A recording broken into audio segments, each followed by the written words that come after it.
우리 함께 하나님 말씀 보겠습니다.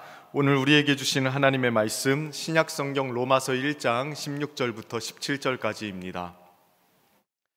찾으셨으면 우리 한 목소리로 합독하도록 하겠습니다. 함께 읽습니다.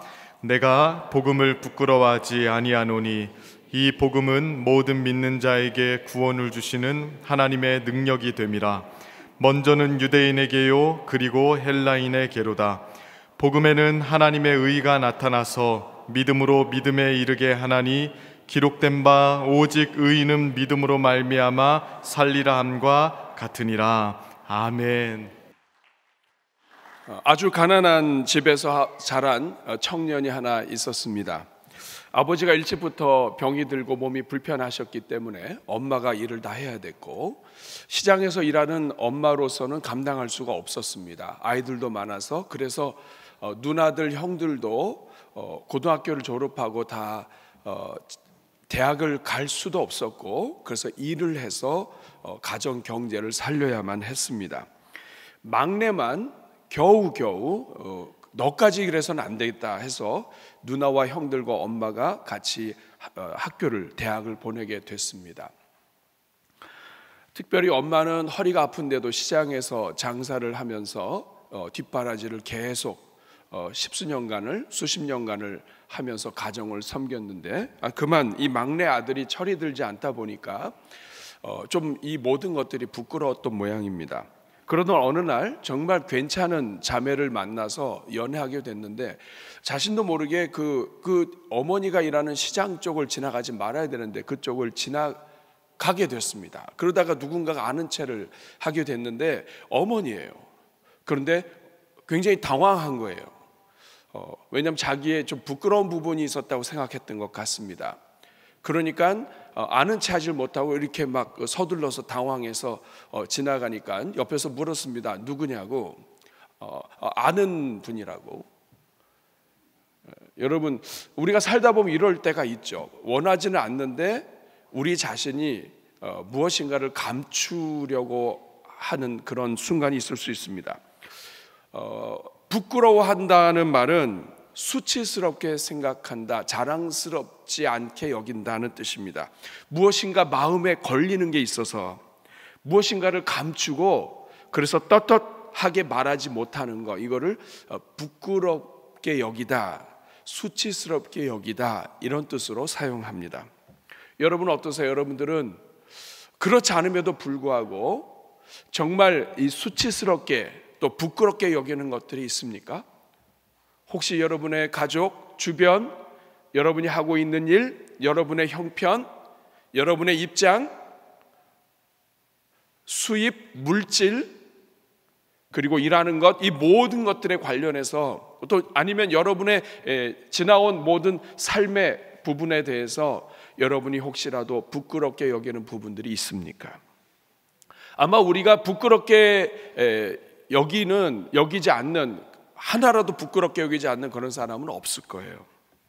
사랑하는 여러분, 어머니가 너무나 자식을 사랑해서 자기의 그 외모와 옷과 이런 거 신경 쓰지 못하고 정말 매일매일 어렵게 일을 해서 자식을 키우고 자식을 대학까지 보내는 거, 이것은 정말 고귀한 일입니다.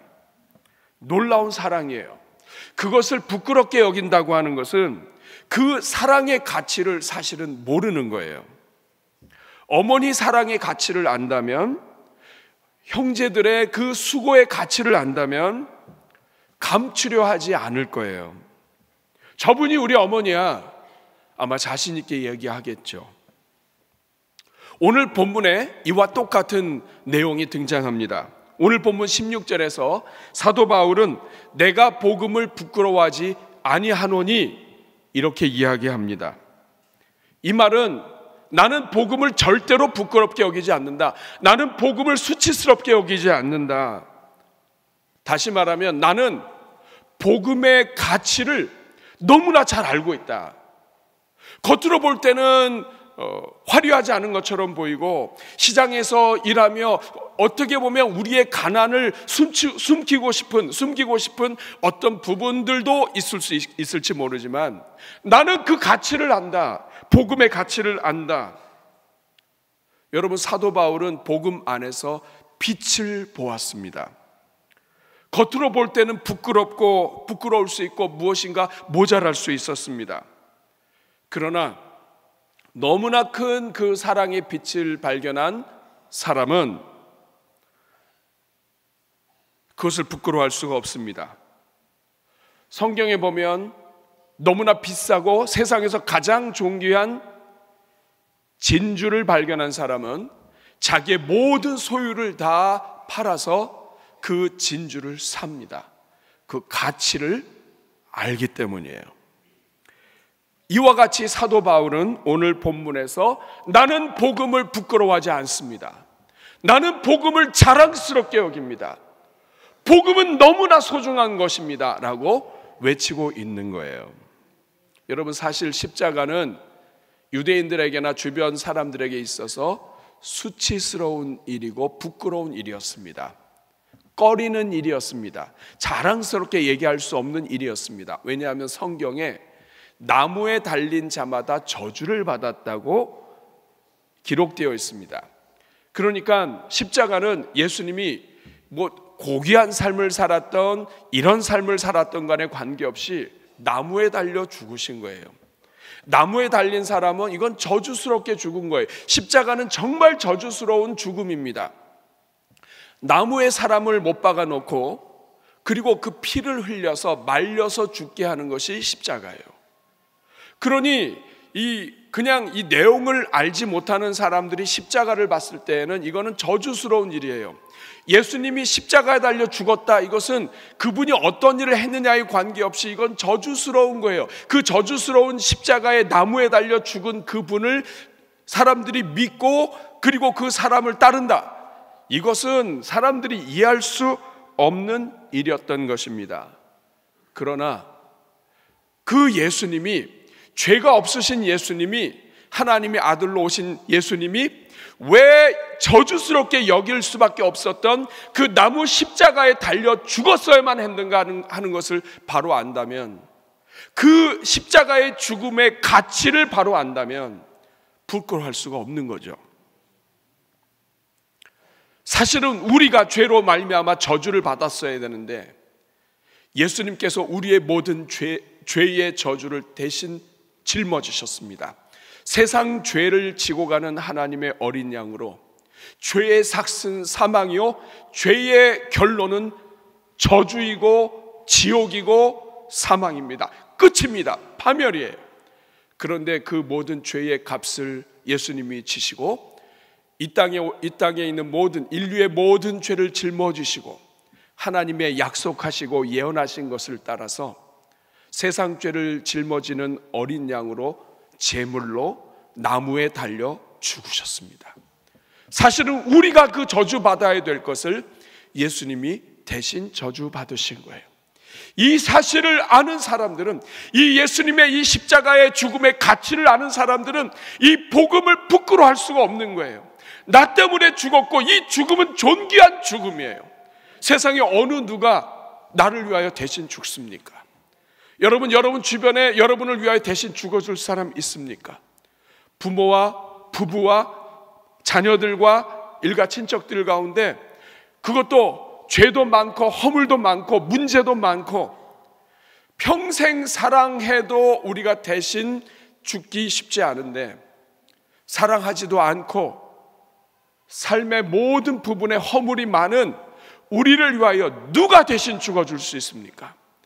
그런데 하나님이, 죄 없으신 하나님이, 하나님의 아들이 죄 많은 우리를 위하여, 그것도 저주의 상징인 십자가에 달려서 우리를 위하여 대신 죽으셨으니, 이 사실을 아는 이 사도 바울은, 십자가를, 이 가치를 아는 사도 바울은 이 십자가의 이 놀라운 은혜를 부끄러워할 수가 없는 거예요.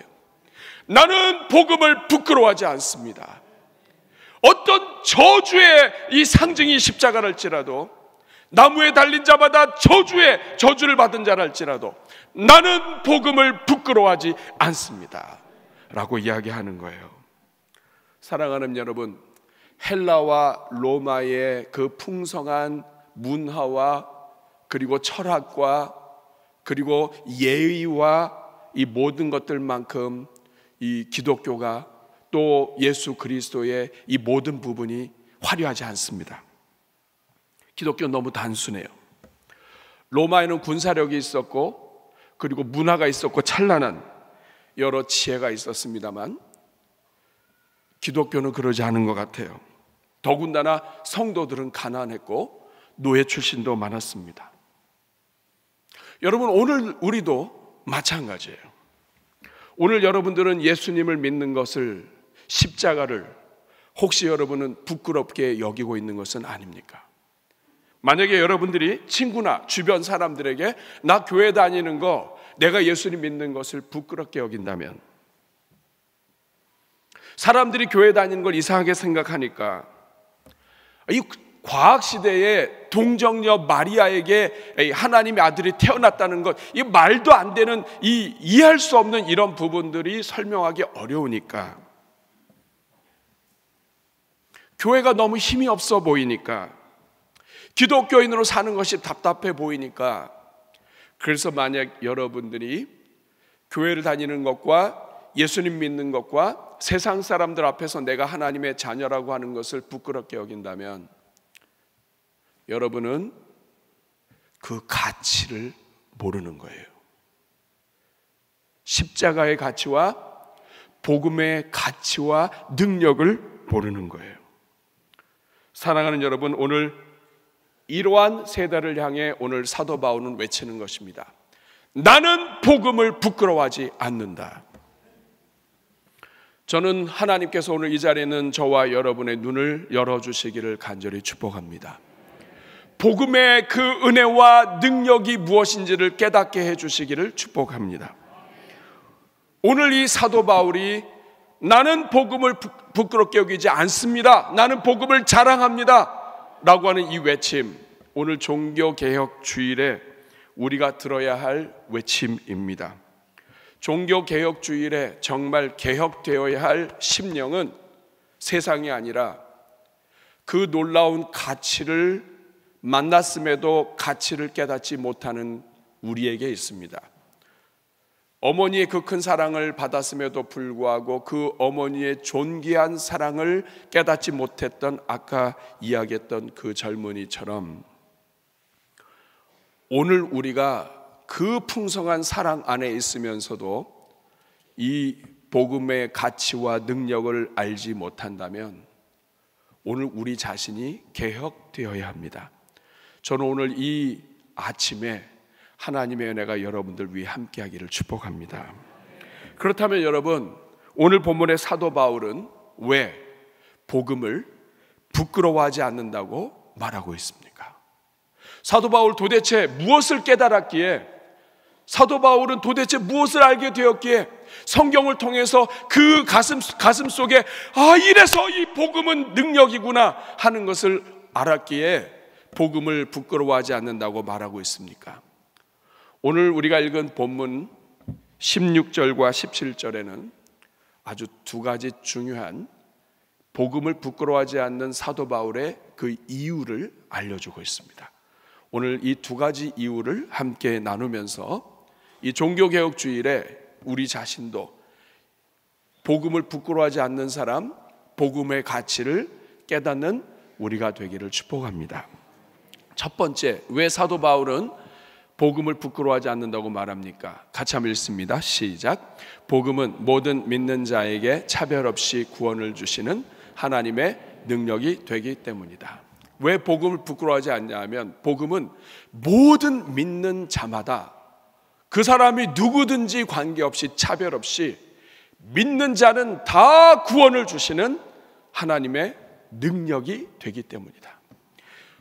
죄로 가득한 우리를 구원할 수 있는 능력, 그것은 복음에 있다. 모든 사람을 구원하는 하나님의 능력이다. 그것도 차별 없이 구별하시는 능력이다 하는 겁니다. 여러분, 오늘 16절 같이 한번 읽어보겠습니다. 시작. 내가 복음을 부끄러워하지 아니하노니 이 복음은 모든 믿는 자에게 구원을 주시는 하나님의 능력이 됨이라. 먼저는 유대인에게요 그리고 헬라인에게로다. 여러분, 당시에 아무리 로마 문화가 찬란하고 헬라의 철학이 휘황찬란하다 할지라도 그 모든 것으로 사람을 구원할 수 없었습니다.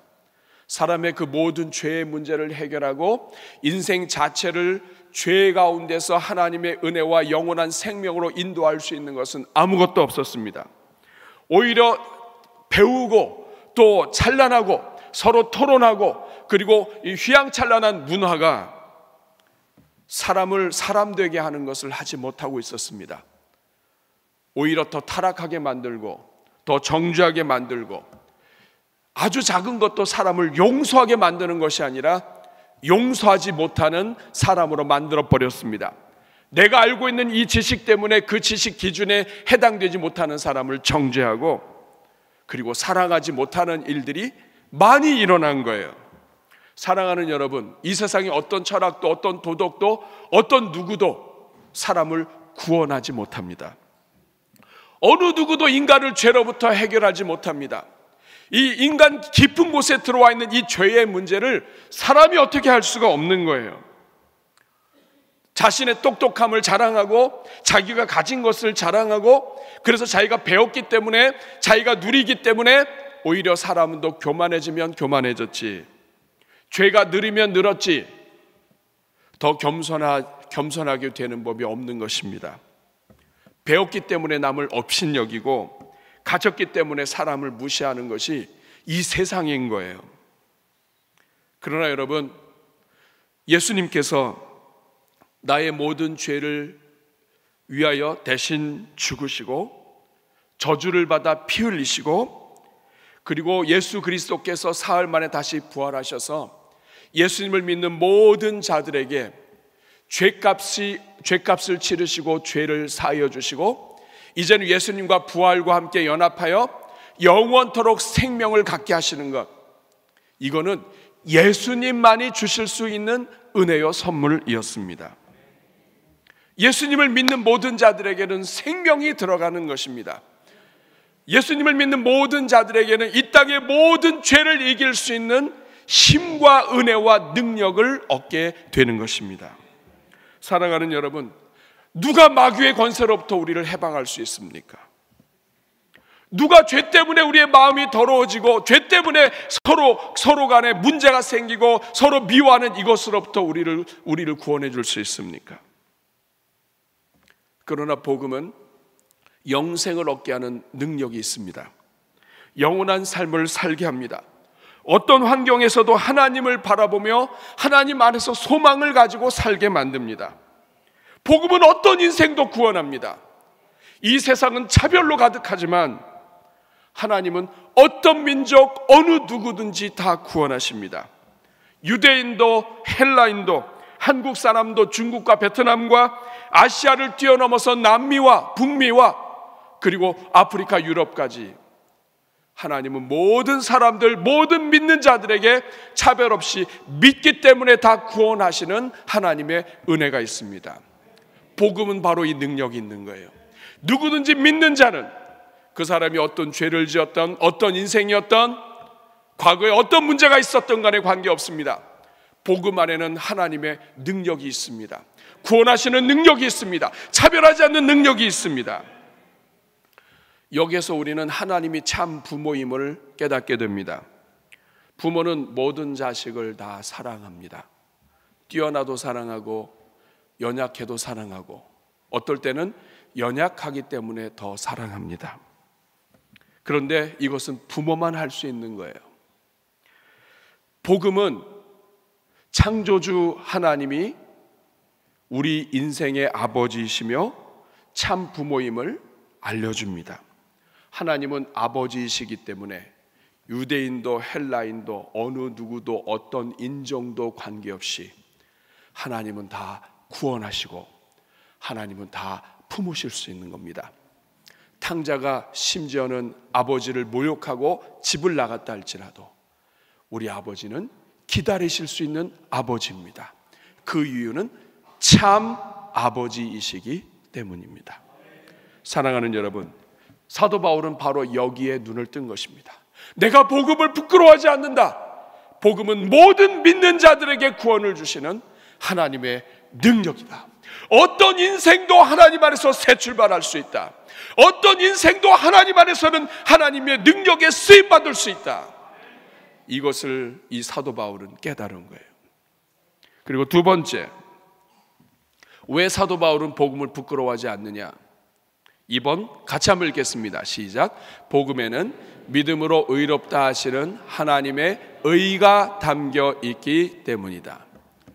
복음 믿는 자들에게, 모든 믿는 자들에게 구원을 주시는 하나님의 능력일 뿐만 아니라 믿는 자들을 의롭다 하시는, 사람이 만든 의, 사람이 만든 재판이 아니라 하나님, 영원하신 하나님, 절대자이신 하나님이 의롭다고 하시는 그 의가 복음에 담겨 있기 때문이다 하는 겁니다. 오늘 17절 말씀을 같이 한번 읽어보겠습니다. 복음에는 하나님의 의가 나타나서 믿음으로 믿음에 이르게 하나니 기록된 바 오직 의인은 믿음으로 말미암아 살리라 함과 같으니라. 우리 성경을 보다 보면 사도 바울이 복음을 부끄러워하지 않는 이유는 16절에서 끝난 것처럼 보이는데, 헬라어 성경, 영어 성경, 원어 성경을 보면 오늘 이 17절에는 가르라고 하는 그러한 단어가 하나 붙어 있습니다. 왜냐하면, 다시 말하면 왜 복음을 부끄러워하지 않느냐? 첫째는 모든 믿는 자들에게 구원을 주시는 하나님의 능력이다. 둘째는 왜냐하면 복음에는 하나님의 의가 나타나서 믿음으로 믿음에 이르게 하기 때문이다. 두 가지 이유가 있기 때문에 복음을 부끄러워하지 않는다고 표현하는 겁니다. 여러분, 복음 안에는 하나님이 의롭다고 선언하시는 하나님의 의, 하나님의 선포가 담겨 있다는 뜻이에요. 여러분, 우리가 착한 일을 하면 그 착한 일을 하는 것 때문에 잠깐 인정받습니다. 너 착한 일 했어. 그러다가 우리가 나쁜 일을 하게 되면 착한 일을 한 것은 언제 갔는지 없어지고 우리는 또 나쁜 일을 한 사람이 됩니다. 이 사람이 착한 사람이냐, 이 사람이 나쁜 사람이냐, 사람마다 달라요. 함께 사는 사람은 그래도 정이 있기 때문에 그래도 얘는 착해. 나쁜 것만 본 사람은 저 사람은 나빠. 사람마다 다 달라요. 그리고 이 사람의 평가는 다 바뀌어요. 그리고 그 사람이 죽으면 끝나요. 이 세상에 아무도 나를 착하다고 여기지 않는데 한 사람만 나를 착하다고 여겼어요. 그래서 그 사람 때문에 살았는데 그 사람 죽으면 난 이제 착하다고 여기는 사람이 없는 거예요. 사람이 말하는 의, 사람들이 좋다고 얘기하는 것, 사람들의 평가, 이것은 잠깐 있다가 없어지는 거예요. 감옥 안에 2명의 죄수가 있었습니다. 서로 막 친하게 됐어요. 한 사람은 살인죄, 한 사람은 그런 죄 해서 둘이 안에 들어와가지고 서로 친구가 됐습니다. 서로 얘기 들어보니까 그럴 수밖에 없었겠네. 내가 볼 땐 넌 무죄야. 아무리 밤낮 무죄라고 얘기해도 그 두 사람은 둘 다 죄인입니다. 그 사람들이 무죄가 되려면 감옥 바깥에서 누군가가 이 기록을 보고 이거 잘못됐네? 혹은 보석금을 내고 돈을 치르고 값을 치르고 죄값을 치르고 이 사람을 빼내야 무죄가 되는 거예요. 바깥에서 재판을 해서 이 사람은 무죄입니다 우선 이렇게 해야 무죄가 되는 거예요. 그런데 여러분, 이 땅에 죄 가운데 있는 타락한 인생들, 아버지도 죄인이고 할아버지도 죄인이고 우리 다 죄인이고, 여러분 태어나면서부터 우리가 죄인인 건 너무나 확실해요. 시키지 않아도 뺏어 먹는 거 보면 알잖아요. 죄가 그냥 이 뼈 속에 붙어 있는 거, 어렸을 때부터 너무나 막 밝고 환하게 웃으면서 동생 눈을 찌르고, 너무 막 환하게 웃으면서 부모님 모르는 데 가서 꼬집고, 이거 누가 가르치지 않아도 해요. 그런데 이 속에 있는 사람들이, 우리가 아무리 너는 착하다 의롭다 해도 이거는 영원한 판결이 아니에요. 누가 의롭다고 해야 됩니까? 하나님, 재판관이 하셔야 돼요. 사랑하는 여러분, 인류 전체가 다 감옥 안에 있는 것과 마찬가지입니다. 인간의 의, 이거는 사람 구원하지도 못하고 자기도 죽어요. 나도 죄인인데 죄인인 내가 너는 의롭다 이거 해봐야 이거 아무 소용없습니다. 물론 우리는 서로 살면서 서로 도움을 주고 서로 격려하고 아름답고 귀하게 살아야 되겠지만 이것으로는 영원한 평가가 안 되고 영원한 의도 있지 않습니다. 그러나 이 복음에는 하나님의 의가 담겨 있는 거예요. 하나님, 죄인들 바깥에 계신 하나님이 죄 없으신 하나님의 아들을 보내셔서 죄가 없으신 분이 죄 있는 모든 인류를 위하여 대신 죄값을 치르게 하시고 이 방법을 하나님이 정하신 방법임을 믿는 모든 사람들에게는 하나님이 너는 무죄라고 선포하시는 거예요. 하나님이 재판장이 되셔서 너는 죄가 없는 하나님의 백성, 하나님의 자녀가 되었다고 선포하시는 것, 이게 복음 안에 들어있다 이거예요. 너는 하나님의 아들이야, 너는 하나님의 사람이야, 하나님이 너를 의롭다고 했으니 어느 누구도 너를 정죄할 수 없고 마귀도 너를 정죄할 수 없어. 이것을 사도 바울이 깨달은 거예요. 아니 어떻게 이게 가능합니까? 네. 하나님이 세상을 이처럼 사랑하사 독생자를 주셨으니 이는 그를 믿는 자마다 멸망하지 않고 영생을 얻게 하려 하심이라.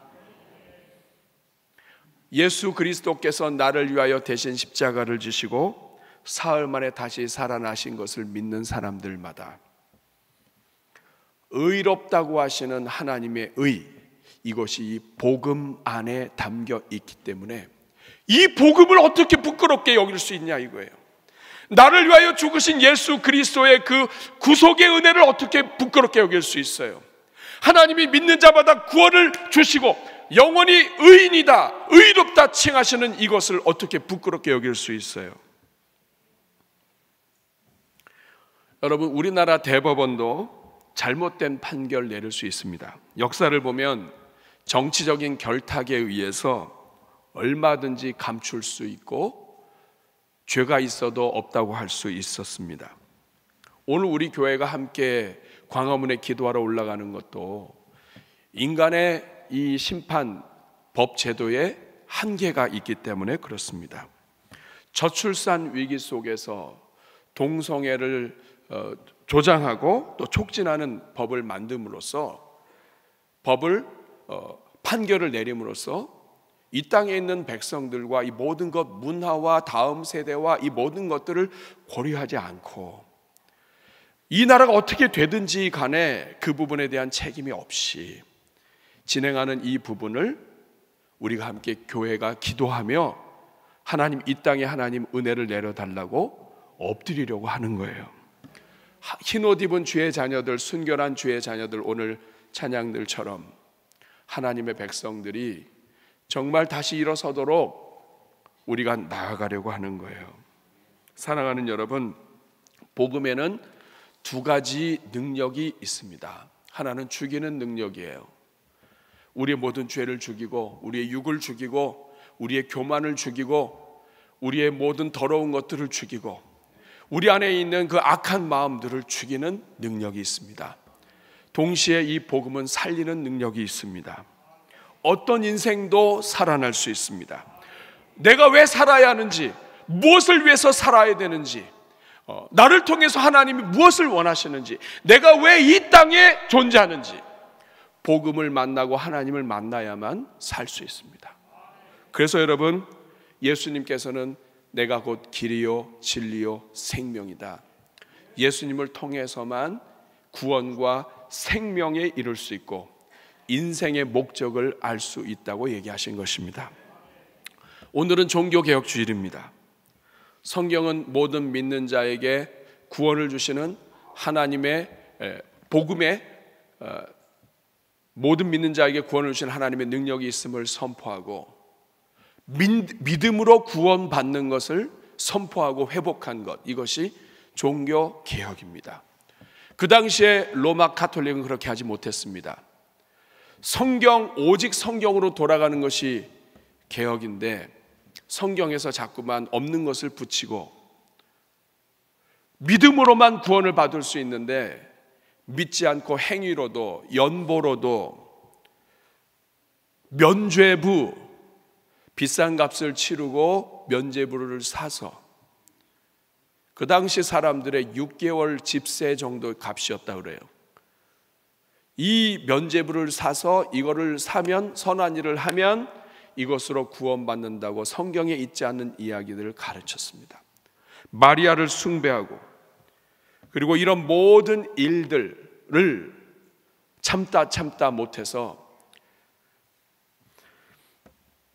1519년 10월 31일 마틴 루터가 비텐베르크 대학 교회 출입문에 95개의 방방문을 붙이면서 종교개혁이 본격화된 것입니다. 종교개혁은 지난 금요일 날 살펴본 것처럼 5가지의 정신을 가지고 있습니다. 한번 따라하겠습니다. 오직 성경. 오직 성경이 뭡니까? 오직 성경을 통해서만 하나님의 구원의 길이 있고 성경에 있는 것에 진리가 있으며 성경을 통해서만 하나님의 은혜가 있다. 오직 은혜는 뭡니까?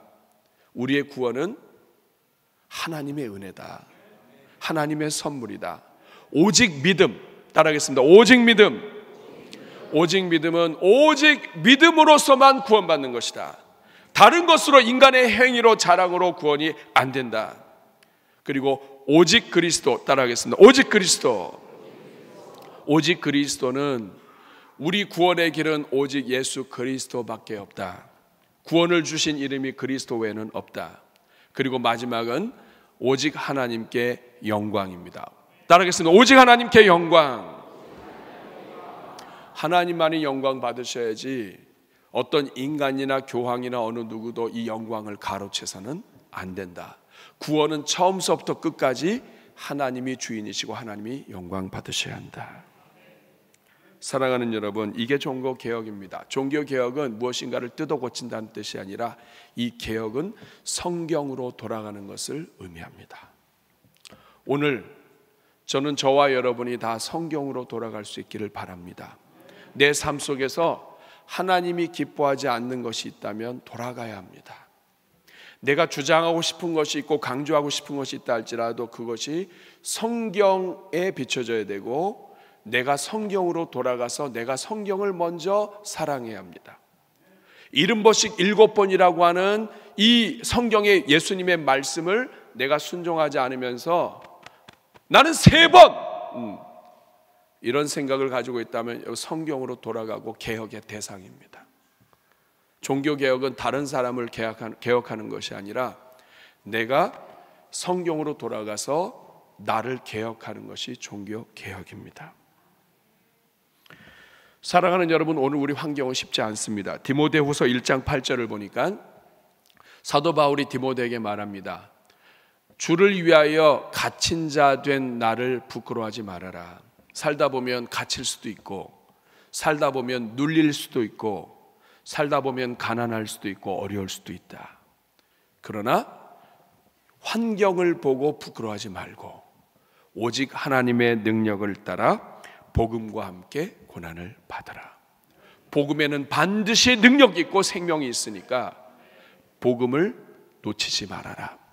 우리의 삶에 어떤 환경과 어려움과 고통과 고난이 있다 할지라도 그것 때문에 복음을 포기하지 말아라. 누가복음 9장 26절 같이 읽겠습니다. 누구든지 나와 내 말을 부끄러워하면 인자도 자기와 아버지와 거룩한 천사들의 영광으로 올 때에 그 사람을 부끄러워하리라. 예수님의 말씀입니다. 너희가 사람들 앞에서 예수님을 부끄러워하면 하나님도 그를 부끄러워 여기실 것이다. 생명도 주고 하나님의 모든 것을 다 주고 자신까지도 내어주셨는데도 불구하고 그 예수님을 부끄러워한다면 하나님은 너를 부끄러워할 것이다. 이 말씀을 기억을 하고 우리 남은 삶 동안에 복음을 부끄러워하지 아니하며 오히려 자랑하며 하나님께 감사하며 주님을 찬양하는 주의 종들 다 되기를 주님의 이름으로 축복합니다. 우리 시간 같이 기도할 때에 먼저 한번 찬양하고 기도하면 좋겠습니다. 오소서 진리의 성령님 같이 찬양합니다. 이 찬양 부르시는 동안에 하나님의 은혜를 구합니다.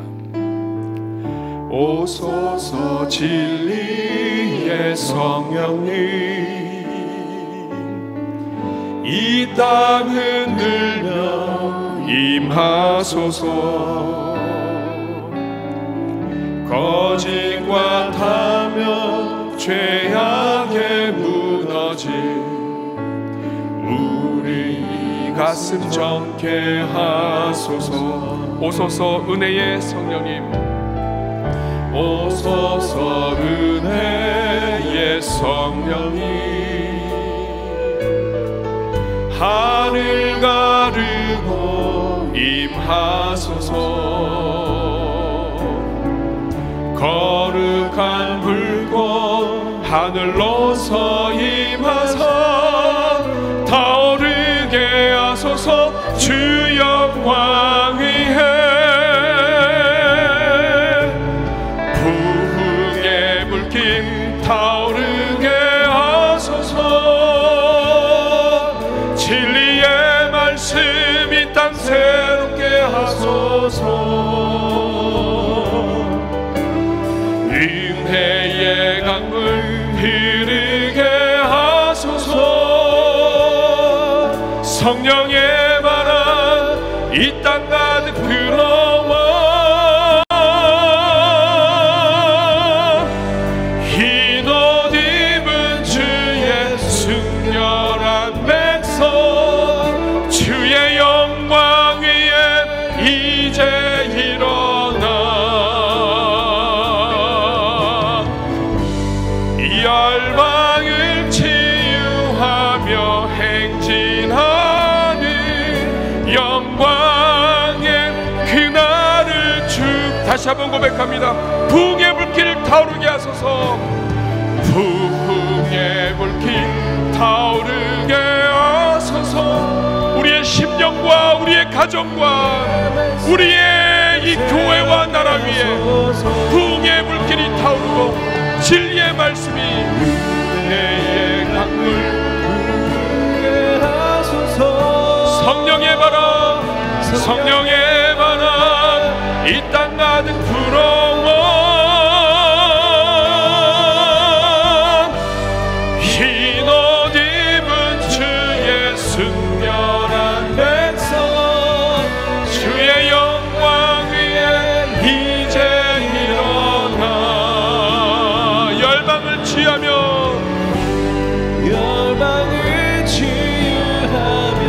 행진하는 영광의 그날을 주소서 우리를 새롭게 하신 주님께 영광의 박수 올려드리겠습니다. 이 시간 우리 함께 읽으며 우리 기도하는 시간을 갖겠는데요. 여러분 자막으로 2024년 10월 27일 종교개혁 주일에 올려드리는 기도문 우리 함께 읽으면서 같이 기도하겠습니다. 이 기도하시면서 읽으시면서 하나님 이대로 이루어지게 하여 주옵소서. 같이 읽습니다. 시작. 주여 오늘 종교개혁 주일에 먼저 우리 자신이 성경으로 돌아가게 하시고 십자가와 부활의 복음을 자랑하며 살게 하시며 우리 날마다 말씀으로 개혁되는 삶을 우리 손을 앞으로 내밀고 한번 기도하겠습니다. 아멘입니다. 한 번 끝날 때마다 아멘 하시면 됩니다. 두 번째 같이 읽으며 기도합니다. 주여 이 땅의 모든 교회마다 성경 위에 굳게 서게 하시고 복음의 증인으로 힘을 다하게 하시며 오직 성경, 오직 은혜, 오직 믿음, 오직 그리스도, 오직 하나님의 은혜를 고백하며 살게 하옵소서. 아멘. 주여 오늘 10월 27일 한국교회 연합예배 및 큰 기도 위에 큰 은혜 내려주셔서 오순절 다락방에 임하셨던 성령의 역사가 나타나게 하옵소서. 아멘. 주여 오늘 드리는 한국교회 연합예배가 한국교회가 세상의 빛과 소금이요 영적 파수꾼으로 나라의 도덕적 타락과 영적 부패를 막는 거룩한 방파제가 되게 하옵소서. 아멘. 주여, 오늘 대한민국의 시청과 광화문과 서울역과 여의도 등 한국교회가 함께 모여 예배하는 모든 자리마다 은혜의 성령께서 영적 각성이 일어나게 하옵소서. 아멘. 주여, 우리 대한민국을 불쌍히 여기사 성적인 타락으로부터 보호하여 주시고 나라를 넘어뜨리는 각종 악법들이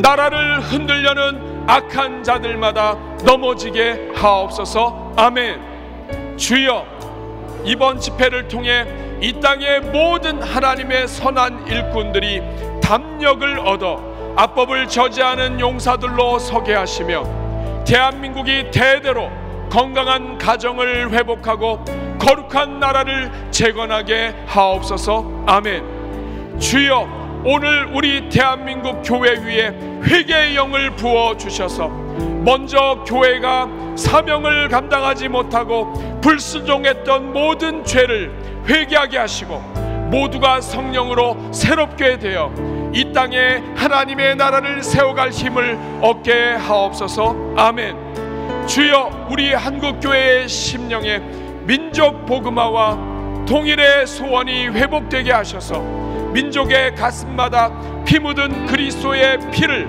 심게 하시고 이 땅에 그리스도의 계절이 오게 하옵소서. 아멘. 주여, 이번에 참여하는 모든 교회 성도들마다 이 동간에 안전과 기쁨이 넘치게 하시고 사랑의 교제가 열리게 하시며 모두가 평안한 가운데 은혜의 영적 잔치가 되게 하옵소서. 아멘. 주여, 오늘 우리 교회 모든 성도들이 앉아 예배하며 기도하는 모든 자리마다 깨끗한 현장이 되게 하셔서 교회가 세상의 본이 되게 하시며 우리나라와 도시를 더욱 축복하는 교회가 되게 하옵소서. 아멘.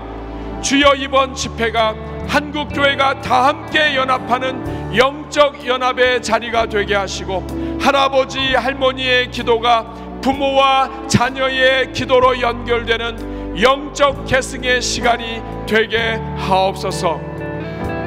주여, 우리 대한민국 위에 성령의 새바람이 불게 하셔서 우리나라가 하나님께서 다스리시는 나라, 하나님의 뜻을 이루어 드리는 나라, 온 세상에 거룩한 제사장의 사명을 감당하는 나라가 되게 하옵소서.